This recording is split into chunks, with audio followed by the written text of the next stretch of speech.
Oh my beautiful world, welcome to Havisha vlogs. అందరూ ఎలా ఉన్నారు?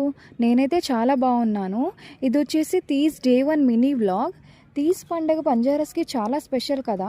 ఈ తీజ్ ఎలా చేసుకుంటారు, ఎందుకు చేసుకుంటారు అనేసి నేనైతే లాంగ్ వీడియో పోస్ట్ చేశాను. మీరైతే ఖచ్చితంగా వెళ్ళి చూసేయండి. తీజ్ డే 1 పండుగ రోజు అయితే ముందు రోజే నానబెట్టుకున్న గోధుమని శనగల్ని అయితే ఒక బుట్టలో మంచిగా వేసుకుంటారు. ఇలా వేసుకున్న బుట్టలను అయితే డాకులో అని ఒక పందిరి ప్రిపేర్ చేస్తారు. ఆ పందిరి వీధైతే పెట్టుకొని 9 రోజుల పాటు నీళ్లు పోసుకొని పెళ్లి కాని అమ్మాయిలు అయితే చాలా బాగా పూజించుకుంటారు. ఇలా 9 రోజులు చేసుకున్నాక 9వ రోజు అయితే వీటిని నీటిలో అయితే నిమజ్జనం చేస్తారు.